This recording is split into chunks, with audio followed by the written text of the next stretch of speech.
Some moments in life feel like a scene from a movie, the kind you never forget, no matter how many years pass. Welcome to my channel, Midsummer Myths, where you find stories like no other, packed with twists, drama, and unbelievable moments you won't forget. Today's story will take you into the heart of a small American town, where dreams of serving the country met the quiet, unspoken bond between a father and his son. And it all started with a teenager who had one wish to wear the uniform. One day, Jason Miller was only 17, but he carried himself like someone twice his age. Tall, lean, and with that restless energy that only comes from knowing you're meant for something more. His friends talked about video games and weekend parties, but Jason talked about discipline, honor, and the way the morning sun hit the flag outside their school. He didn't just want to join the army, he needed it. His father, Tom Miller, knew the feeling well. Tom was a decorated combat medic who had served 2 tours overseas. He'd seen the best and worst of humanity in dusty deserts and cramped field hospitals.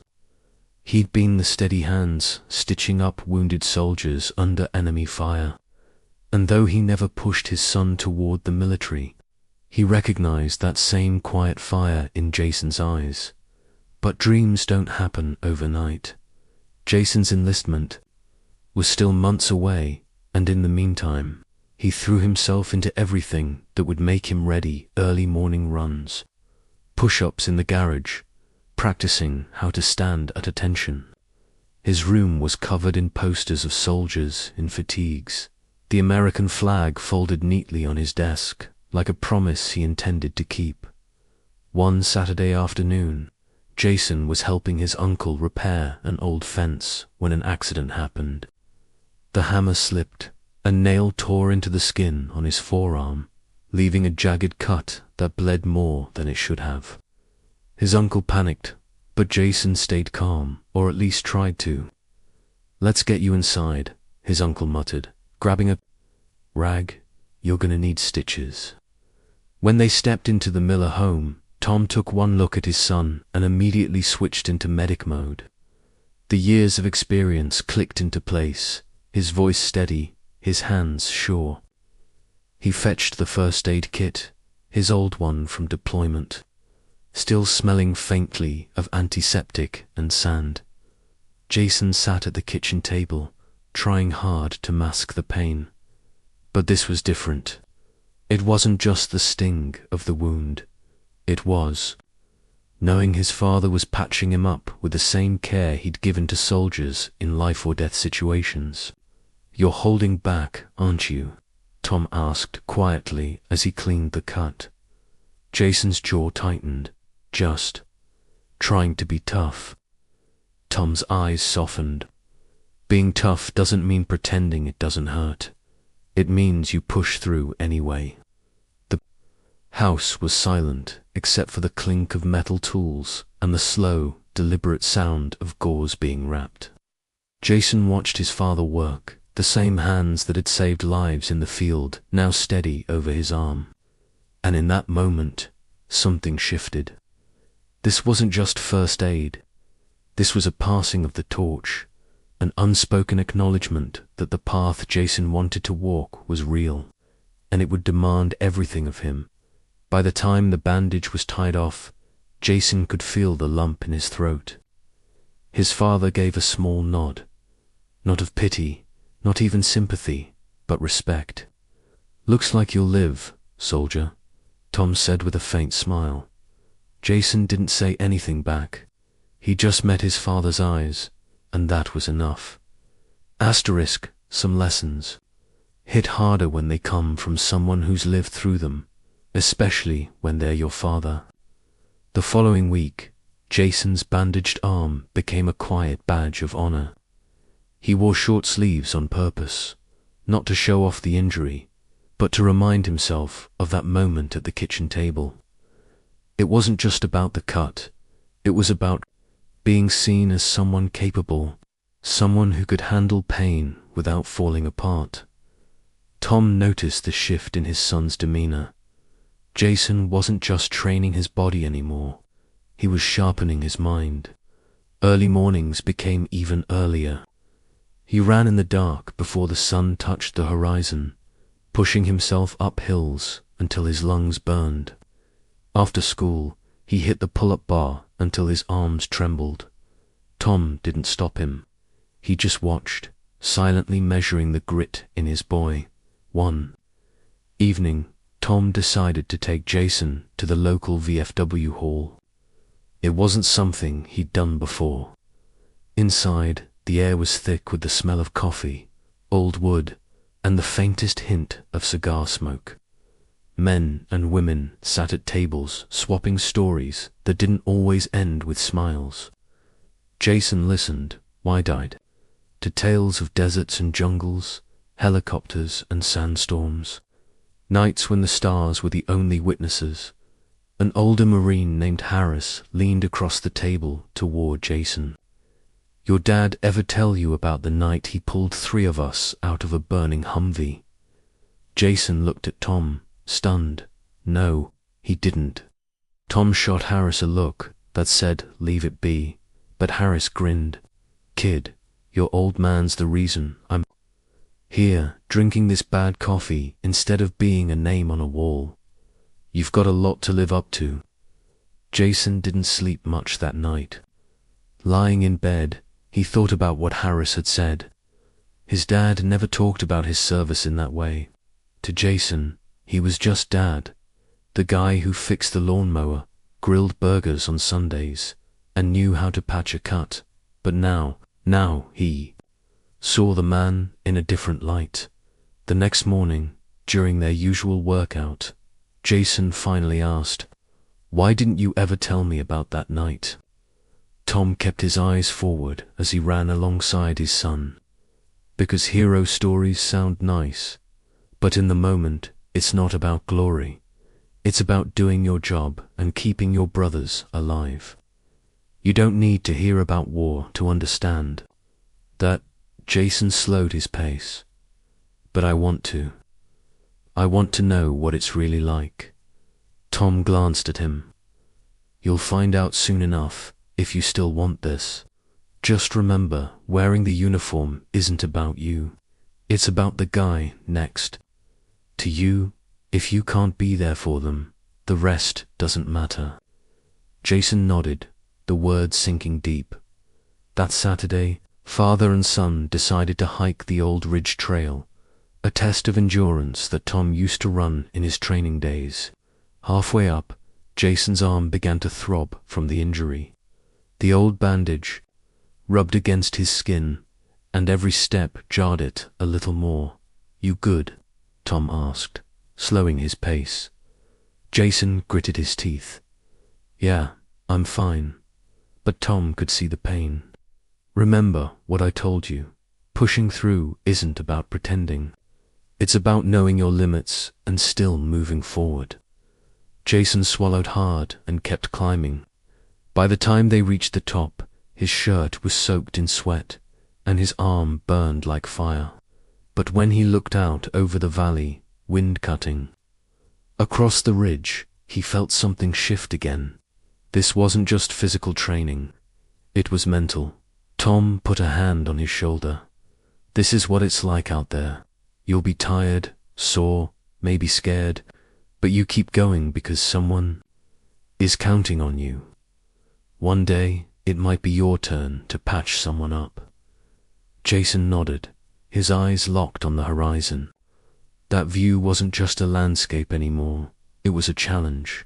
Asterisk. Sometimes the real test comes when you least expect it, and there's no chance to prepare. It was late September when the real challenge came. The local community center was hosting a charity obstacle course for veterans and their families.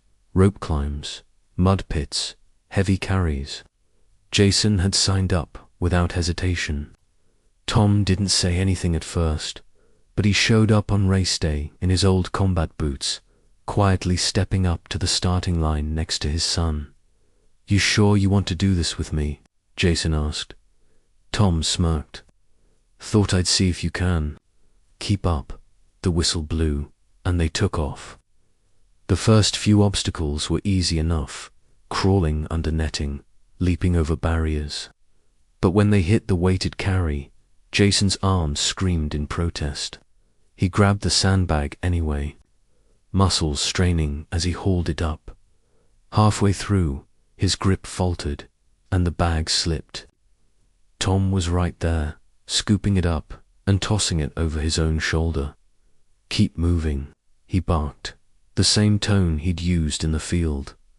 Jason pushed himself harder, refusing to fall behind. They hit the rope, climbed next. Jason jumped, gripped, and started pulling, but his bandaged arm gave way halfway up. For a split second, he thought about quitting. Then he heard his dad's voice from below. Don't stop now. You'll regret it more than the pain. Jason clenched his teeth and climbed, every pull sending a shock through his arm. But he didn't stop until his hand slapped the top beam. The final stretch was a muddy sprint to the finish line. Tom slowed just enough to let Jason cross first. The crowd cheered, but Jason barely noticed. He was too busy catching his breath. Mud streaked across his face. You didn't have to let me win, Jason said, between gulps of air. Tom smiled faintly. I didn't. You earned it. Later, as they washed the mud from their arms, Jason noticed a small tear in his dad's shirt, and beneath it, a faded scar running down his side. Where'd you get that? He asked. Tom's eyes flickered. Afghanistan. Different kind of obstacle course. He didn't elaborate, and Jason didn't push. But that night, Jason wrote down every detail he could remember from the race. The pain, the adrenaline, the way his dad's voice cut through the doubt. He knew it was more than just a game. It was training for the life he wanted. Asterisk. Pride and fear can live side by side, especially when someone you love is walking into danger. The months rolled on, and Jason's 18th birthday crept closer. His enlistment papers were ready, his bags slowly filling with the essentials he'd need for basic training. The house felt different, quieter, heavier one evening. Tom found Jason sitting on the porch, staring out at the darkened street. You ready for this? He asked, settling into the chair beside him. Jason hesitated. I think so, but what if I'm not good enough? Tom leaned forward. Every soldier I ever met asked themselves that same question before their first deployment. The answer is, you won't know until you're in it. The trick is to go in ready to learn, not just ready to fight. The night before Jason left, Tom called him into the garage. There, laid out on the workbench, was the same first aid kit he'd used that day to patch his son's arm. The canvas was worn, the stitching frayed, but it was clean and stopped. Want you to take this, Tom said. It's not standard issue, but it saved more than a few lives. Jason took it, feeling the weight, not just of the kit, but of the responsibility it represented. I'll take care of it.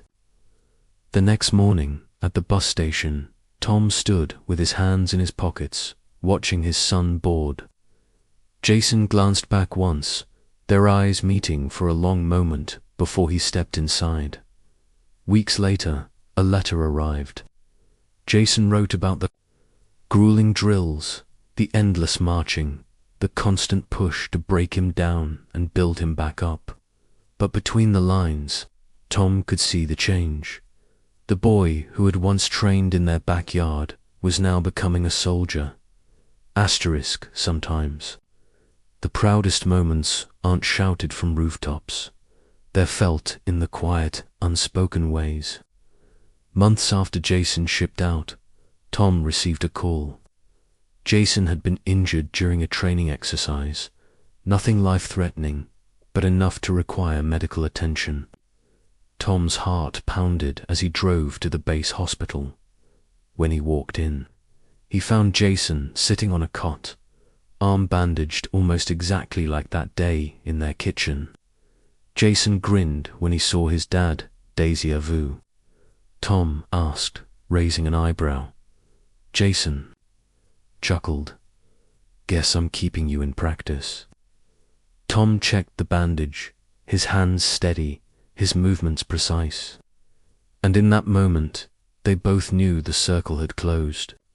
The boy who once needed patching had now learned what it meant to be strong, not because he never got hurt, but because he kept going in spite of it. As Tom finished, he looked Jason in the eye. Looks like you'll live, soldier.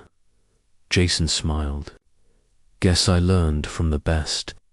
And right there, in that sterile white room, father and son shared the quiet pride of knowing that dreams, no matter how big, start with small moments. How did you like this story? Let me know in the comments below, and don't forget to like this video and subscribe for more incredible stories from Midsummer Myths.